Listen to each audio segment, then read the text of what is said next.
तो उम्मीदों के ओलंपिक से आज एक बड़ी नाउम्मीदी भारत के तरफ आई है। पेरिस ओलंपिक से देश को एक और बड़ा शॉक लगा। गोल्ड मेडल की दावेदार रेसलर विनेश फोगाट टूर्नामेंट से डिस्क्वालीफाइड कर दी गई हैं। विनेश को 50 किलोग्राम कैटेगरी के हिसाब से ओवरवेट पाया गया। फाइनल मैच में विनेश का मुकाबला अमेरिका की सारा हाइटब्रांड से होना था। विनेश ओलंपिक के फाइनल्स तक पहुंचने वाली भारत की पहली महिला पहलवान बन चुकी थी। उनका सिल्वर मेडल पक्का था और वो गोल्ड की भी बड़ी दावेदार मानी जा रही थी। विनेश ने टोक्यो ओलंपिक्स की गोल्ड मेडलिस्ट जापान की यूई सुकासी को हराकर ओलंपिक के क्वार्टर फाइनल्स में जगह बनाई। क्वार्टर फाइनल में यूक्रेन की ऑक्सान लिवाच को और सेमीफाइनल में क्यूबा की गुज़मन लोपेस को बढ़िया तरीके से हराया। 2016 में इंजरी और सर्जरी, इसके अलावा मेंटल हेल्थ के प्रॉब्लम्स, इन सब इश्यूज से जूझती हुई खेल संघ की राजनीति से दो दो हाथ करते हुए विनेश फोगाट स्पोर्ट्स में दुनिया के सबसे ऊंचे पायदान तक पहुंच चुकी थी। लेकिन आखिरकार उनके साथ साथ अब पूरे देश के हाथ निराशा लगी है।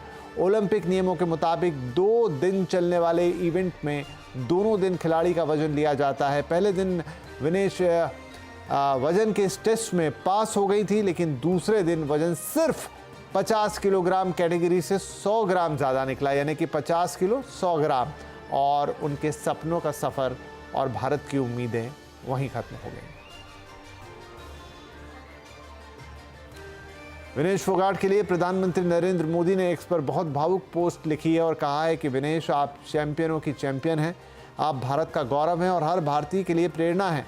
आज का सेटबैक दुख देता है। काश शब्द उस निराशा की भावना को व्यक्त कर पाते जो मैं अनुभव कर रहा हूँ, लेकिन मैं जानता हूँ कि आप रेजिलियंस की प्रतीक हैं। चुनौतियों का डटकर मुकाबला करना हमेशा से आपका स्वभाव रहा है। मजबूती के साथ वापस आओ, हम सब आपके साथ हैं। प्रधानमंत्री ने इंडियन ओलंपिक एसोसिएशन की अध्यक्ष पीटी उषा से भी बातचीत की और अब आगे विनेश के लिए विकल्पों की चर्चा की है और कहा है कि आईओए विनेश की तरफ से इस फैसले पर विरोध दर्ज करवाए। विनेश फोगाट के ताऊ महावीर फोगाट ने कहा है कि पूरे देश का सपना टूट गया, मगर विनेश 2028 के ओलंपिक्स की तैयारी करेंगी। सुबह वजन होया था, उसका जो 150 ग्राम वजन फालतू ज़्यादा रह गया, इसका लोग डिस्क्वालीफाई कर। तो इस सिचुएशन के अंदर क्या इंडियन साइड ने अपनी तरफ से जो कोचेस थे उन्होंने कुछ कोशिशें की, क्या हुआ? कोई फर्क नहीं पड़ता इससे, कोई फर्क नहीं पड़ता। ये रूल्स के हिसाब से तो ये हो गई, रूल के हिसाब से। इसमें सही गलत की बात नहीं रहती है, मैं समझता हूँ, क्योंकि रूल्स का इसके अंदर पूरा हवाला दिया जा रहा है। बिल्कुल रूल का हवाला है। अभी मैं जानता हूँ कि आपके लिए बड़ा मुश्किल क्षण है ये, क्योंकि उस गोल्ड पदक तक इतने नज़दीक पहुँच के डिस्क्वालीफाई होना एक बहुत बड़ा झटका है। आपकी आंखों में आंसू, आप ऑलरेडी इतने परेशान नज़र आ रहे हैं। अब क्या आगे के लिए क्या रहेगा रणनीति? बस आगे के लिए जो 28 के ओलंपिक के लिए तैयारी करेंगे। तो दुखी थे महावीर फोगाट। कह जरूर रहे हैं कि 2028 की तैयारी करेंगे, लेकिन कहते हुए उनकी आंखों में आंसू थे। The wrestling federation of India के प्रेसिडेंट संजय सिंह ने कहा कि विनेश का वजन 2 दिन से स्थिर था, लेकिन फिर रातों रात वजन बढ़ गया। WFI कानूनी विकल्पों की तलाश भी इस मामले के लिए कर रहा है। ये हमारे हिंदुस्तान का दुर्भाग्य है कि इतनी बढ़िया कुश्ती लड़के वो फाइनल में पहुंची और उसके बाद उनका वजन मात्र 100 ग्राम वजन उनका ज़्यादा हो गया, जिसकी वजह से उनको डिस्क्वालीफाई कर दिया गया। उनका ओवरवेट विनेश का उन्होंने अपना कोच, अपना फिजियो, अपना न्यूट्रिनिस्ट, अपना सब कुछ उनको भारत सरकार ने मुहैया कराया और वो सारे लोग उनके साथ विलेज में हैं। वेट 2 दिन वो लड़ी हैं, उसके पहले उनका कांस्टेंट था। रात में क्यों वजन बढ़ गया, कैसे बढ़ गया, ये जवाब उनके न्यूट्रिनिस्ट ही दे पाएंगे। इधर कांग्रेस एमपी कुमारी शैलजा ने वजन बढ़ने पर सवाल उठा दिए हैं। उन्होंने कहा कि सरकार और ओलंपिक मैनेजमेंट कमेटी को इसका जवाब देना चाहिए कि अचानक विनेश का वजन इतना कैसे बढ़ गया।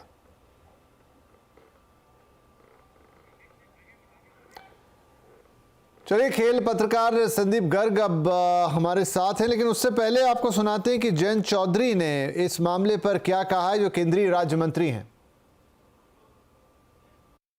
कल उनको देखते हुए एक तरह से आंसू आ रहे थे, क्योंकि उनका इतनी मेहनत और इतनी तपस्या उन्होंने की है यहाँ तक पहुँचने के लिए, और उनके अंदर जज्बा है, हिम्मत वाली हैं, आसान काम नहीं है ये। खिलाड़ी और सैनिक जितनी तपस्या और मेहनत इस वर्ग के लोग करते हैं, आम लोगों के बस की बात नहीं है। पूरा देश उनके साथ है और मुझे लगता है कि भारत सरकार भी इसे प्राथमिकता दे रही है। प्रधानमंत्री जी ने भी इसका संज्ञान लिया है, निर्देश दिए हैं, इसका अपील प्रक्रिया जो होगी उसको किया जाएगा। तो पूरे देश में हर कोई इस बात पर व्यथित है, दुखी है कि ये क्या हो गया। चलिए थोड़ी और बातचीत करते हैं, क्या हो गया, क्यों हो गया। अब इस पर लगातार चर्चा होती रहेगी। खेल पत्रकार संदीप गर्ग हमारे साथ जुड़ गए हैं। तो संदीप, अब नियमों का हवाला दिया जा रहा है, सबने गूगल पे नियम पढ़ ही लिए हैं कि इसमें कोई गुंजाइश बचती नहीं है। एक बार अगर ऐसा हो जाता तो सबसे पहले तो मैं यही पूछना चाहूँगा, क्योंकि अभी भी बहुत सारी उम्मीदें हैं कि क्या कुछ हो जाए, क्या कोई बात सुन ली जाए, कुछ ऐसी चीज़ हो जाए, क्या इसकी कोई गुंजाइश है कहीं से भी थोड़ी बहुत? अगर रूलों के तहत चलते जाएं तो इसमें गुंजाइश कम ही लग रही है, लेकिन इतने दुर्भाग्य की बात है, इस लड़की ने अभी इसकी 2 नी सर्जरी होके गई हैं ये, और उसके बावजूद और against all odds she has done so well and reach the finals. और पूरा देश इस चीज से बहुत दुखित है और मुझे नहीं लगता ये रूल बदलेगा, क्योंकि अब सबने, जैसे आपने बोला, सबने रूल्स पढ़ लिए हैं। रूल्स तो देखो ओलंपिक्स के फिर वो किसी को फेवर नहीं करेंगे, और लेकिन ये रूल बड़े फनी हैं कि 100-200 ग्राम के लिए आप एक इतनी बड़ी कुश्ती को आप पूरा नकार दिया। ये मेरा सोच है। तो संदीप, अगर इसमें थोड़ा डीप डाइव करें तो अब जो खबरें हमें वहां से मिल रही है कि जब अब देखिए 2 दिन का मुकाबला, कल उन्होंने 3 मुकाबले खेले, यानी सुबह उनका वजन हुआ होगा जो कि बढ़िया था। हालांकि हम ये जानते हैं, ये खबरें थी कि विनेश ने अपना वजन घटा के 50 किलोग्राम की कैटेगरी में अपने आप को शामिल किया था, और उसके लिए उन्होंने कड़ी मेहनत की, अपना फूड मैनेजमेंट किया, इवन वो पानी तक संभाल के पी रही थी, ये तक हमने सुना पढ़ा। लेकिन कल और आज में अब जो खबरें हैं, मैं उस हिसाब से बात कर रहा हूं कि उनका वजन जो है रात में मुकाबलों के बाद बढ़ के करीब 52 किलो 700 ग्राम हो गया, जिसको फिर उन्होंने रात भर मेहनत करके, सुहाना करके, खाना ना खा के, थोड़ा वाटर मैनेजमेंट करके, जग कर वापस से रिड्यूस किया, लेकिन 100 ग्राम ऊपर निकल गया। तो क्या खिलाड़ी जो रेसलर्स होते हैं वो इसी तरह से मैनेज करते हैं गेम के आसपास? मतलब ये कॉमन प्रैक्टिस है या ये बहुत ही जिसे कहते हैं तलवार की धार पे चलने जैसा काम हो गया? एकदम तलवार की धार पे। आप देखें, कल जब वो बाउट जीती, उसके बाद शाम को उनके कोच और वो स्किपिंग करते हुए दिखा रहे थे कि इसका वजन बढ़ गया है, उसको मैनेज कर रहे हैं। 100 ग्राम यही मैं कह रहा हूँ, इतनी लीनियंसी इनके रूल्स में होनी चाहिए, क्योंकि अगर वो 2.5 किलो कम कर रहा है उन्होंने जब बाउट जीती है, एज यू राइटली सेड कि पहले भी उन्होंने उससे पहले 3 मुकाबले लड़े, उससे उनका वजन किया होगा। अब पता नहीं ये एकदम कैसे बढ़ गया, किसी की body how it behaved, that is also a point to note. अब बहुत ही दुर्भाग्य है, लेकिन इसके लिए दुखी इसलिए हैं हम सब कि इतनी बड़ी सपोर्ट स्टाफ वहां गई हुई है। how they have mishandled this, I would say that इसमें कोच, इनके न्यूट्रिशनिस्ट और इन सबको इस चीज के लिए सोचना पड़ेगा। ये बहुत भारी गलती हुई है मैनेजमेंट से, नॉट बाय विनेश। उसकी तो बॉडी कॉम्पोजिशन से पता ही चल रहा है कि वजन बढ़ गया, और 100 ग्राम तो बड़ा छटांग भर वजन होता है। उसकी वजह से इतनी मेहनत करके जो ओलंपिक फाइनल में पहुंचा, जहाँ गोल्ड या सिल्वर दोनों में से कुछ भी मिल सकता है, उसको डिनाई करना मेरे के लिए बहुत मतलब हजम नहीं हो रही है ये बात। नहीं, आप ठीक कह रहे हैं कि ये शायद अब इसके लिए कई सवाल पूछे जाएं। इतना बड़ा स्टाफ उनके साथ था, उसमें न्यूट्रिशनिस्ट हैं, उनके कोच हैं, वेट मैनेजमेंट ट्रेनर्स हैं। क्या कोई गलती हो गई, क्या उस तरीके का मामला हो गया? पीटी उषा जो कि इंडियन ओलंपिक एसोसिएशन के अध्यक्ष हैं, उनका भी बयान आ गया, ये सुन लेते हैं। Sometimes there's also a factor of a rebound weight gain following competition. Now Vinesh had 3 bouts, and hence to prevent any dehydration, some amount of water had to be given. We found that her post-participation weight was increased more than normal, and the coach initiated the normal process of weight cut that he has always employed with Vinesh. this is something that's worked with her for a long period of time. He felt confident that this would be achieved, and over the night we went ahead with the weight cut procedure. However, in the morning we found that despite all of our efforts, her weight was 100 grams over her 50 kilogram weight category, and hence she was disqualified. We had tried all possible drastic measures throughout the night, including cutting off her hair, shortening her clothes, and despite all of this, we could not make that 50 kg weight category. Following disqualification as a precautionary measure, Vinesh was administered some intravenous fluids just to prevent dehydration, and typically we get a few blood tests done just to make sure that everything is normal. So this process is going on at the local Olympic hospital here. All of Vinesh's parameters during this weight cut were normal, and throughout this process she actually felt perfectly normal. Vinesh just interacted with IOA President Dr. Mrs. P.T. Usha and mentioned that although she is physically and medically perfectly normal, she is disappointed that this is her third Olympics and she had to be disqualified. The IOA is taking every step to ensure that the morale of the contingent remain high. We are sure all Indians will stand with Vinesh and the entire Indian contingent. तो ये उनके medical officer और PT Usha दोनों की ये बातचीत, और उन्होंने कहा कि पूरी कोशिश की गई रात में और उनको डिहाइड्रेशन ना हो जाए, क्योंकि 3 मैच खेल के आई थी, इसलिए उनको कुछ इंट्रावीनल भी दिए गए और साथ में कुछ पानी दिया गया। पूरी रात वेट कट करने के लिए काम किया गया। इनफैक्ट उनके बाल तक काटे गए, ये भी वो बोल रहे हैं, लेकिन फिर भी 100 ग्राम से उनका वेट ज़्यादा निकला है। फिलहाल अब इस आगे के मामले में क्या होगा, क्या मेडल मिलेगा, इसकी बात तो अब थोड़ी सी दूर की लगती है, लेकिन हाँ, इस पर चर्चा लगातार होती रहेगी। फिलहाल ये बयान आता हुआ सीधे ओलंपिक से कि क्या हुआ प्रीति रात और क्यों आखिर विनेश डिस्क्वालीफाई हो गई। संदीप भी हमसे बात कर रहे थे अभी। संदीप, आपका भी बहुत बहुत शुक्रिया, और लगातार इस मैटर पे बात करते रहेंगे। लेकिन जो भी हुआ हो, एक बहुत बड़ी निराशा विनेश के लिए भी और पूरे देश के लिए भी। इधर पेरिस ओलंपिक्स का आज 12वां दिन है। आज भारत की वेटलिफ्टिंग स्टार मीराबाई चानू महिला कैटेगरी में 49 किलोग्राम मेडल राउंड में खेलने के लिए उतरेगी। इसके साथ ही आज टेबल टेनिस, गोल्फ और एथलेटिक्स में भारतीय खिलाड़ी अपना दमखम दिखाएंगे। पुरुषों की 3000 मीटर स्टीपल चेस्ट फाइनल में अविनाश साबले हिस्सा लेंगे। प्रियंका सूरज की जोड़ी mixed marathon walk relay medal event में हिस्सा लेंगी। इधर टेबल टेनिस से भी एक निराशा वाली खबर आई है।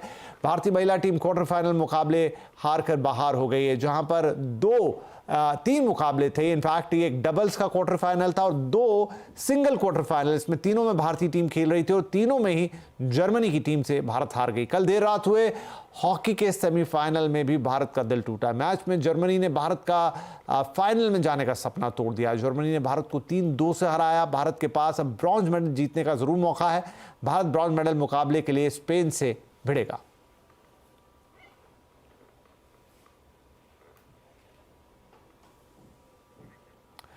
रिलायंस फाउंडेशन की चेयरपर्सन नीता अंबानी ने विनेश फोगाट को लेकर एक बयान दिया है। उन्होंने कहा है कि पूरे देश को विनेश फोगाट पर गर्व है। विनेश फोगाट चैंपियन फाइटर हैं और वो मजबूती के साथ वापसी करेंगी।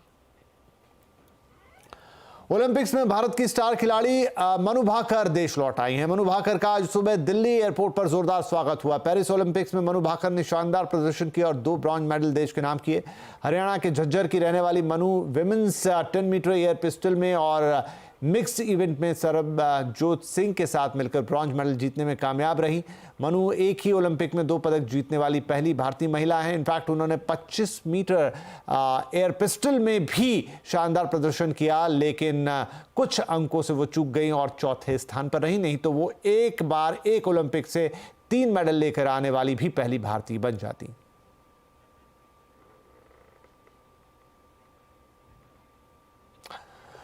चलिए, ओलंपिक्स की खबरें, ये अपडेट रहा। आपको लगातार और अपडेट देंगे, लेकिन अब बात करते हैं बांग्लादेश में बवाल की।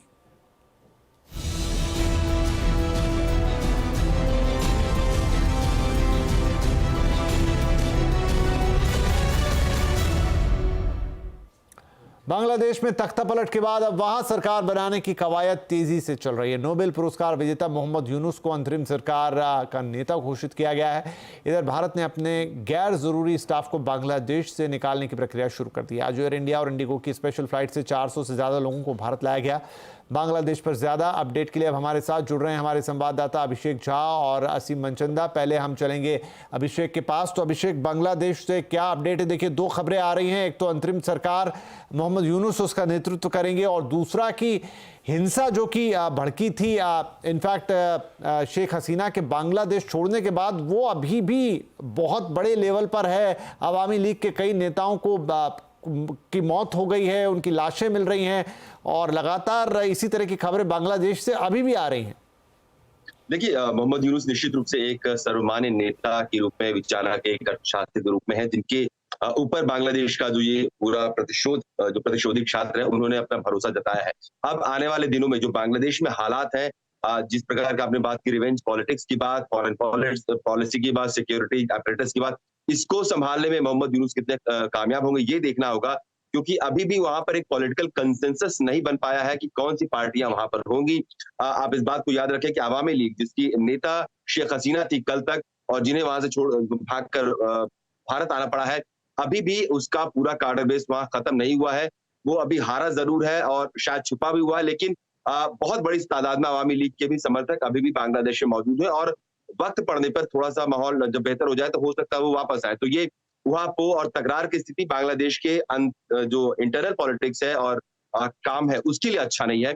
और इसी की वजह से अभी जो कुछ एक डिसीजन आ रहे हैं, उसको अब ये देखा जा रहा है क्या विदेशी ताकतें भी इस पूरे मसले में इन्वॉल्व रही हैं। अभी ये खबर आ रही है कि बांग्लादेश के जो हाई कमिश्नर है पाकिस्तान में, उनको बदलने की बात हो रही है। 24-48 घंटे के अंदर इतने बड़े अगर फॉरेन अफेयर्स पे डिसीजन लिए जा रहे हैं, तो ये कुछ और भी इशारा कर रहा है कि ये सारा का सारा स्टूडेंट प्रोटेस्ट ही नहीं था, इसके पीछे कोई बहुत गहरी राजनीतिक और हो सकता है विदेशी ताकतें भी इसको हवा दे के बांग्लादेश में एक अस्थिरता पैदा कर रही है, जिसका एक बहुत बड़ा नुकसान भारत को आर्थिक और सामरिक रूप से भी होगा। जी अभिषेक, बहुत शुक्रिया। तो ये बांग्लादेश से अपडेट आपके लिए। और फिलहाल मोहम्मद यूनुस बांग्लादेश की कमान संभालेंगे, यह सर्वसम्मति से वहाँ फैसला लिया गया, लेकिन ये तस्वीरें जो हैं आगजनी और हिंसा की, ये अभी भी थमी नहीं, और बांग्लादेश से लगातार खबरें और तस्वीरें दोनों आ रही हैं। तो बांग्लादेश में हिंदुओं पर हमले की भी बातें बहुत ज़्यादा चर्चा में है। इसे लेकर भारत में क्यों मच गया है अब सियासी बवाल, आज आवाज़ अड्डा में इसी तरफ घुमाएंगे चर्चा की सुई को। शाम 7:57 पर बांग्लादेश क्या है संदेश, आज का आवाज़ अड्डा।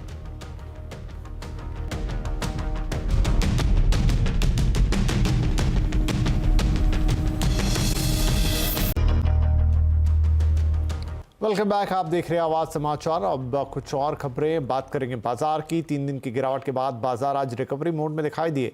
अच्छे ग्लोबल संकेतों से बाजार का जोश आज हाई रहा। बाजार में आज चौतरफा तेजी देखने को मिली। सेंसेक्स और निफ्टी आज करीब 1% से ज्यादा की बढ़त पर बंद हुए, तो वहीं बीएससी के सभी सेक्टर इंडेक्स में आज खरीदारी दिखी। वहीं पीएससी, मेटल, आईटी शेयरों में खरीदारी देखी गई, तो एनर्जी, फार्मा, रियल्टी इंडेक्स बढ़त पर बंद हुए। ऑटो और इंफ्रा इंडेक्स में भी आज तेजी का दिन रहा। सीएनबीसी आवास की एक्सक्लूसिव खबर पर मोहर लग गई है। अब इंडेक्सेशन पर प्रॉपर्टी मालिकों को राहत मिली है। दरअसल सरकार रियल एस्टेट इंडेक्सेशन प्रस्ताव में बदलाव करेगी। ज़्यादा जानकारी के लिए हम बात करेंगे अपने economic policy editor Lakshman Roy से। तो लक्ष्मण, जब से ये बजट में इंडेक्सेशन का मामला आया था, तब से इसको लेकर काफ़ी बातचीत हो रही थी, और अब फाइनली सरकार ने इसमें का बदलाव का मन बना लिया है। क्या डिटेल्स हैं? दरअसल अब से कुछ ही देर बाद वित्त मंत्री लोकसभा में फाइनेंस बिल पर चर्चा के दौरान अपना जवाब देंगी, और इस जवाब के दौरान फाइनेंस मिनिस्टर जो वित्त मंत्री फाइनेंस बिल में संशोधन पेश कर सकती हैं। और जो संशोधन पेश किया जाएगा उसमें सबसे विवादास्पद फैसला जो हुआ था बजट के दौरान, उसमें एक बड़ी रियायत आपको देखने को मिल सकती है। जी हाँ, वो है इंडेक्सेशन को लेकर के। दरअसल सरकार ये कहने जा रही है संसद में संशोधन के दौरान कि 23 जुलाई 2024 यानी जिस दिन बजट पेश हुआ था उससे पहले की जो भी प्रॉपर्टी आपने खरीदी है उसको अगर आप बेचने जा रहे हैं तो आपके पास दो विकल्प होगा long term capital gains tax चुकाने का। एक विकल्प होगा पुरानी व्यवस्था के तहत जहां आप 20% long term capital gains tax चुका सकते हैं, साथ में इंडेक्सेशन का फायदा उठा सकते हैं। दूसरा विकल्प होगा कि आप 12.5% का long term capital gains tax चुकाएं और इंडेक्सेशन का फायदा ना उठाएं। आपको जो बेहतर लगे आप चुन लीजिए। लेकिन अगर आप कोई प्रॉपर्टी 23 जुलाई 2024 यानी जिस दिन बजट पेश हुआ है उस दिन और उसके बाद कोई प्रॉपर्टी खरीद रहे हैं, उसको जब बेचने जाएंगे 24 महीने बाद, तब जो long term capital gains tax लगेगा वो उसके लिए आपके पास सिर्फ एक विकल्प होगा, वो होगा 12.5% बगैर इंडेक्सेशन के। ये बजट में किए गए ऐलान के मुकाबले एक बड़ी राहत इस वजह से है क्योंकि सरकार ने कहा था कि 2001 के बाद खरीदी गई प्रॉपर्टी पर सिर्फ एक ही विकल्प होगा 12.5% बगैर इंडेक्सेशन के, लेकिन इसकी काफी आलोचना हुई थी। लिहाजा सरकार अब 2001 की बजाय 23 जुलाई 2024 को कट ऑफ तारीख मान रही है और इसका ऐलान कुछ ही देर बाद वित्त मंत्री लोकसभा में करने जा रही है। जी, तो एक बड़ी राहत और खासतौर पे ध्यान देने वाली बात यह कि प्रॉपर्टी खरीदने की जो दिनांक है, पहले बजट के ऐलान के मुताबिक 2001 के पहले तक खरीदी गई प्रॉपर्टी को इंडेक्सेशन का फायदा था, लेकिन अब यह फायदा बजट की तारीख यानी 23 जुलाई 2024 तक का खरीदी गई किसी भी प्रॉपर्टी के ऊपर लागू होगा, जहां आपके पास दोनों विकल्प होंगे, आप इंडेक्सेशन के साथ 20% या फिर आप अकेले में 12.5% के हिसाब से टैक्स चुका सकते हैं। तो चलिए आज का कंज्यूमर अड्डा भी हम इसी पर लेकर आ रहे हैं, जहां पर डिटेल में बताएंगे कि इंडेक्सेशन का जो पूरा हिसाब किताब है और इसमें जो भी पहले ऐलान हुए, आज जो बदलाव हुआ, उसका आखिरकार आपके प्रॉपर्टी पर क्या पड़ेगा। आपने प्रॉपर्टी ली है, खरीदना है, बेचना है और एक हिसाब को समझना है कि आखिर इंडेक्सेशन से क्यों राहत मिल रही थी, कैसे मिल रही थी, कितनी मिल रही थी और उसके बिना क्या होगा जबकि टैक्स घट गया है। थोड़े जटिल सवाल है लेकिन सबका जवाब आज शाम 5:57 पर। इंडेक्सेशन कितनी राहत।